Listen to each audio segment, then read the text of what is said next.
A very good day to you. I'm Hank Gross, MidHudsonNews.com. It is Monday, June 12th. The news today is brought to you by the Galleria at Crystal Run. The U.S. Department of Education's Office for Civil Rights has opened a formal investigation into a complaint alleging two Jewish students at SUNY New Paltz were kicked out of a sexual assault awareness group and then bullied, harassed, and threatened over their Jewish and Israeli identities. The Louis D. Brandeis Center for Human Rights Under Law filed the complaint on behalf of the students and the group Jewish on campus.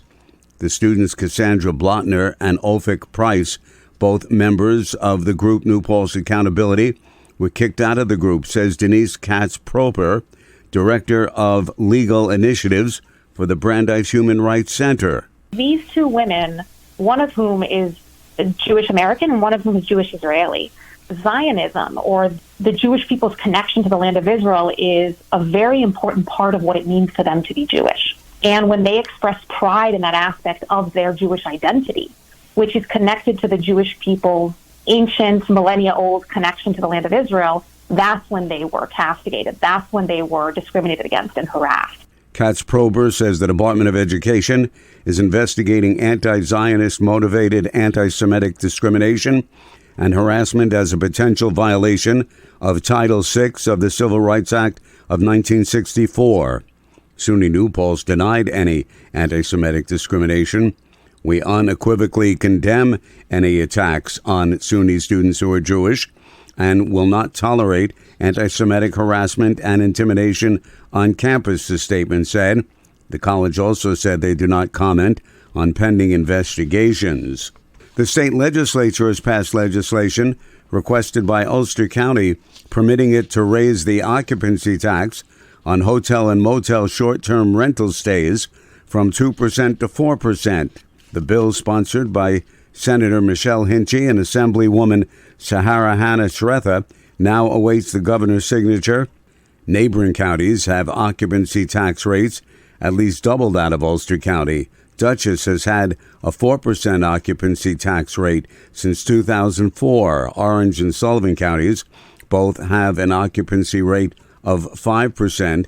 County Executive Jen Metzger says they are long past due for a sensible tax rate that better aligns with neighbors and keeps money in the pockets of local taxpayers while providing revenue to tackle urgent priorities like the housing crisis. Dutchess County Executive Bill O'Neill is asking the legislature for several hundred thousands of dollars to convert the soon-to-be closed Dutchess County Jail into a temporary emergency housing shelter. The plan follows the county's aborted plan to purchase a building on Oakley Street in the same Poughkeepsie neighborhood to be used as a shelter. The resolution put forth by the administration asks for $725,000 to pay for the architects, consulting, engineers, and construction managers needed to develop bid documents for the renovation and to manage construction of the temporary housing shelter in the current jail building. The Hasbrook Park Playground in Kingston is opened with a brand new safety surface. Mayor Stephen Noble, officials from Parks and Recreation, and students from JFK Elementary School student government gathered to cut the ribbon on the newly improved playground. More news right after this. Find over 100 retailers allowing you to spend hours shopping safely at the Galleria at Crystal Run. Enjoy the big brands and the diverse selection of family-owned stores all in one location.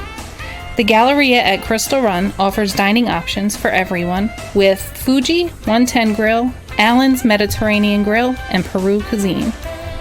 Discover the Mid-Hudson Valley's premier shopping, dining, and entertainment destination, the Galleria at Crystal Run. For more information, follow us on Instagram, Facebook, or visit GalleriaCrystalRun.com.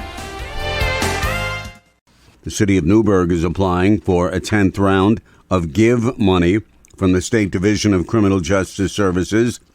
GIVE stands for Gun Involved Violence Elimination, and the city hopes to secure almost $838,000 to fight the scourge of gun violence. Councilman Omari Shakur said while the program is needed, the city must take other approaches as well. we're going back to arresting our way out of this or whatever.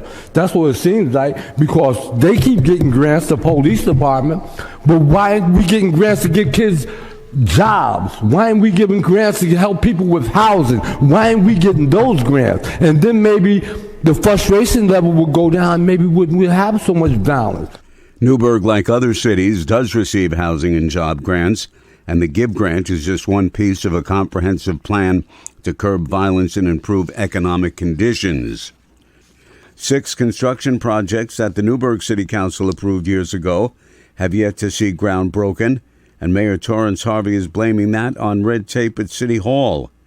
He says the permitting process must be streamlined, something City Attorney Michelle Kelson argued has already been done. At this past week's council session, Harvey wouldn't buy that. Now I'm going to get pissed off, okay? Because we get in our own way in Newburgh. We get in our own way, and if you talk to any developer in the city of Newburgh. Harvey says he has fielded many phone calls from developers seeking his assistance in cutting through red tape so they can begin their projects. A bill that changes the minimum size required for a village incorporation from 500 to 2,000 residents has passed in the state legislature in the final hours of its session. The change could block an effort that began back in 2018 to create a new municipality in Orange County, known as the Village of Seven Springs, located adjacent to the existing village of Curious Joel. The creation of this new village has been a hot-button issue since the effort to incorporate the village back in 2018.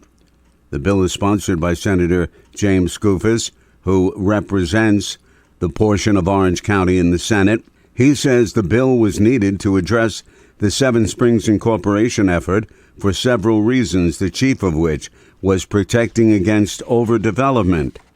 A 26-year-old Town of Saugerties man has been charged with throwing an explosive device onto the front lawn of a victim's home, creating a large hole in the yard after it exploded. The incident occurred in Mount Marion Park in October of last year.